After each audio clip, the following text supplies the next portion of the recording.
نبی کریم صلی اللہ علیہ وسلم نے فرمایا، اللہ تعالیٰ نے کوئی بیماری ایسی نہیں بنائی جس کا علاج پیدا نہ کیا ہو۔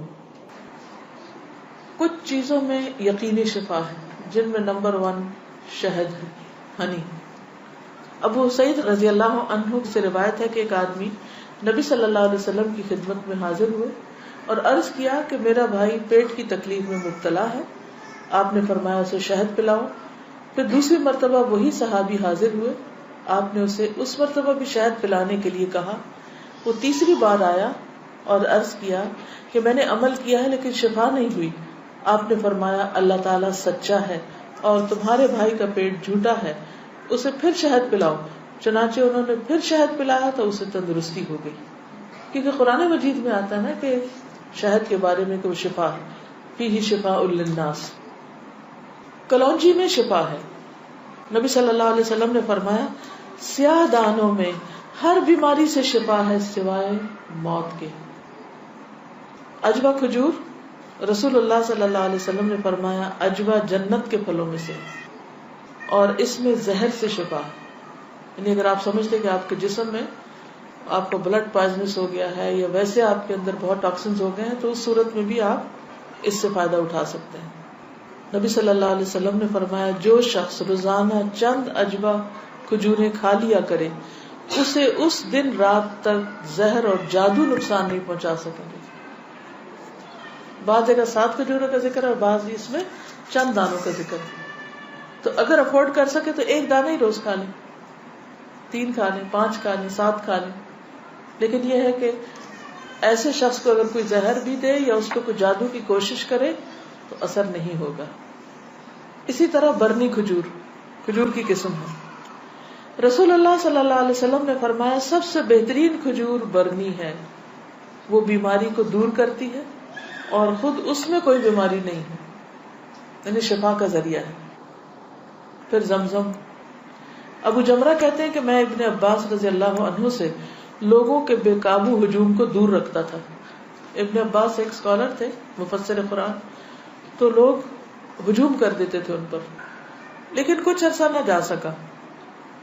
بعد میں جب حاضر ہوا تو ابن عباس نے مجھ سے اتنے دن نہ آنے کی وجہ پوچھی۔ میں نے عرض کیا کہ مجھے بخار ہو گیا تھا۔ ابن عباس کہنے لگے کہ رسول اللہ صلی اللہ علیہ وسلم نے فرمایا بخار جہنم کی گرمی کے اثر سے ہوتا ہے، اس لیے اسے آب زمزم سے ٹھنڈا کیا کرو۔ یعنی بخار کے مریض کو آب زمزم پلائیں بھی، ماتھے پہ پٹیاں بھی کریں، چھڑکاؤ بھی کریں، کسی بھی طریقے سے اس کو ٹھنڈا کریں زمزم کے ساتھ۔ پھر پانی سے علاج۔ نبی صلی اللہ علیہ وسلم نے فرمایا جب کسی کو بخار ہو جائے تو 3 رات سحری کے وقت اس پر ٹھنڈا پانی بہایا جائے، یعنی صبح ارلی مارننگ۔ اب یہ وقت آپ نے خود مقرر کیا ہے، اس لیے اس وقت کی پابندی کرنا مسنون طریقہ ہوگا۔ بعض اوقات لوگ خود سے خود ایسی چیزیں اپنے لیے لازم کر لیتے ہیں، وہ ٹھیک نہیں۔ پھر ہے گائے کا دودھ۔ عبداللہ سے روایت ہے کہ رسول اللہ صلی اللہ علیہ وسلم نے فرمایا اللہ تعالیٰ نے بڑھاپے کے علاوہ ہر بیماری کا علاج نازل کیا ہے۔ گائے کا دودھ لازمی طور پر استعمال کیا کرو کیونکہ یہ ہر قسم کا درخت چرتی ہے، یعنی جو جانور مختلف درخت چرتے ہیں پھر ان کے دودھ کے اندر اس کا اثر آ جاتا ہے، یعنی وہ ایک طرح سے ان کے دودھ میں بہت ساری میڈیسنز خود بخود شامل ہو جاتی ہیں۔ حجامہ کے ذریعے علاج۔ ابن عباس بیان کرتے ہیں نبی صلی اللہ علیہ وسلم نے فرمایا بہترین دن جس میں تمہیں سینگی لگوانی چاہیے وہ چاند کا 17واں، 19واں اور 21واں دن ہے۔ معراج کی رات فرشتوں کے جس گروہ کے پاس سے بھی میں گزرا اس نے یہی کہا اے محمد صلی اللہ علیہ وسلم سینگی لگوانے کا اہتمام ضرور کرنا، یعنی حجامہ ضرور کروانا۔ فرشتوں کی ہر جماعت نے آپ کو یہی مشورہ دیا۔ انس رضی اللہ عنہ کہتے ہیں کہ رسول اللہ صلی اللہ علیہ وسلم نے فرمایا جب تم میں سے کسی کا خون بھڑکنے لگے، یعنی بلڈ پریشر ہو جائے، بی پی ہائی ہو جائے، تو وہ سینگی لگوائے، کیونکہ خون کے جوش مارنے سے آدمی کی موت واقع ہو سکتی ہے، یعنی بعض اوقات بی پی کے ہائی ہونے سے انسان مر سکتا ہے۔ پھر کھمبی کے پانی میں شفا ہے۔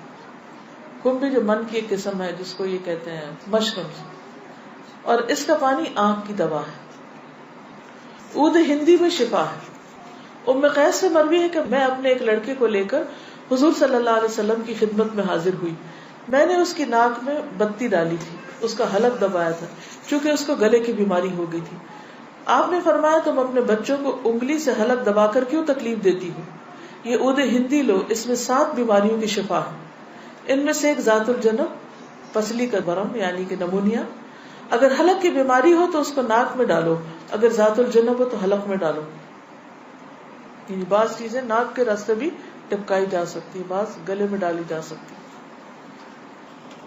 جنگلی بکری کے گوشت میں شفا، ہنٹنگ کا جو گوشت ہے نا. انس بن مالک سے روایت ہے کہ رسول اللہ صلی اللہ علیہ وسلم نے فرمایا ارق النساء سے شفا حاصل کرنے کے لیے جنگلی بکری کے ران کے اوپر والے کمر سے متصل حصے کو پگھلایا جائے، پھر اسے 3 حصوں میں تقسیم کیا جائے اور مریض نہار منہ 3 دن یعنی ہر روز ایک حصہ پیے. یعنی اس کو سوپ بنایا جائے، پگھلایا جیسے مراد یہ کہ اس کو بالکل اس کو ملیدہ بنا لیا جائے. کون سے حصے کو؟ ران کے اوپر کے حصے کو.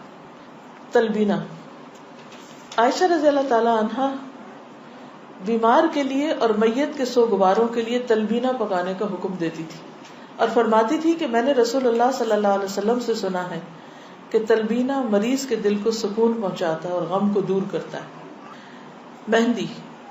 سلمہ ام رافع جو رسول اللہ صلی اللہ علیہ وسلم کی آزاد کردہ باندی ہیں فرماتی ہیں کہ نبی صلی اللہ علیہ وسلم کو زخم ہوتا یا کانٹا چبھتا تو آپ اس جگہ مہندی لگاتے.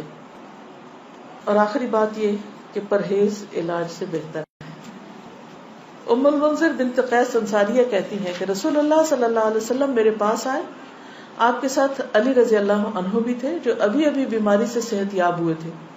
کچھ نیم پختہ کھجوریں جو پک گئی تھی لٹکی ہوئی تھی. رسول اللہ صلی اللہ علیہ وسلم نے ان کو کھانا شروع کر دیا اور علی بھی کھانے کے لیے کھڑے ہوئے، لیکن رسول اللہ صلی اللہ علیہ وسلم نے یہ کہہ کر منع فرمانا شروع کر دیا کہ رک جاؤ کیونکہ ابھی تک بیماری کی کمزوری باقی ہے. سو وہ رک گئے. میں نے جو اور چکندر کا ایک کھانا تیار کیا اور آپ کے پاس لے کر آئی. رسول اللہ صلی اللہ علیہ وسلم نے فرمایا علی یہ کھاؤ، یہ تمہارے لیے زیادہ مفید ہے. یعنی بیمار کو کچھ چیزیں کھانی چاہیے اور کچھ نہیں کھانی چاہیے. تو اس لیے حکم کیا ہے کہ علاج کرتے رہو. اللہ نے کوئی بیماری ایسی نہیں رکھی جس کا علاج نہ رکھا ہو سوائے موت اور بڑھاپے کے. اسی طرح معالج کو دکھانا چاہیے. جابر بن عبداللہ سے روایت ہے کہ رسول اللہ صلی اللہ علیہ وسلم ایک بیمار کی تیمارداری کے لیے تشریف لے گئے اور فرمایا تم لوگ اس کے لیے کوئی طبیب کیوں نہیں بلاتے؟ انہوں نے کہا اللہ کے رسول صلی اللہ علیہ وسلم آپ بھی ہم کو یہ حکم دیں گے، یعنی آپ بھی کہتے ہیں کہ ہم طبیب کو بلائیں. آپ نے فرمایا اللہ تعالیٰ نے جو بیماری اتاری ہے اس کی دوا بھی نازل کی. تو طبیب یا معالج کو دکھانے کا حکم کیوں ہے؟ اس لیے کہ وہ صاحب علم ہے، صاحب تجربہ ہے، اس کے پاس ایکسپیرینس ہے. تو جب انسان کو کسی بھی چیز کے بارے میں علم نہ ہو تو حکم کیا ہے قرآن کا؟ فَاسْأَلُوا أَهْلَ الذِّكْرِ إِن كُنتُمْ لَا تَعْلَمُونَ. جاننے والوں سے پوچھو اگر تم نہیں جانتے، چاہے کوئی دنیاوی مسئلہ ہو یا کوئی دینی مسئلہ ہو. پہلا کیا ہے؟ توکل، اللہ پہ بھروسہ کہ شفا مجھے دے گا تو وہی دے گا. اور جو بھی کچھ کرے اس میں یہ نہ سمجھے کہ اس چیز کے اندر کوئی چیز ہے، وہ اللہ ہی نے ڈالی اس وقت. دوسری چیز ہے دعا کرنا، دعاؤں سے علاج. تیسری چیز صدقہ کرنا. کوئی بیماری آئے تو صدقہ کیا جائے. ہمارے عام طور پر کالے بکرے کا صدقہ کیا جاتا ہے، تو اس کے لیے ضروری نہیں آپ چاہے بکرے کا کریں، چاہے مرغی کا کریں، چاہے کسی چڑیا کا کریں، چاہے کوئی بھی صدقہ کریں، چاہے کھانے کی چیز کا کریں یا کوئی کپڑے کا یا کسی بھی شکل میں. حضرت حسن بصری سے روایت ہے کہ رسول اللہ صلی اللہ علیہ وسلم نے فرمایا داؤ مرضاکم بالصدقہ، اپنے مریضوں کا علاج صدقہ کے ذریعے کیا کرو. یعنی آپ کو کوئی تکلیف ہوئی فوراً جا کے صدقہ نکال دو.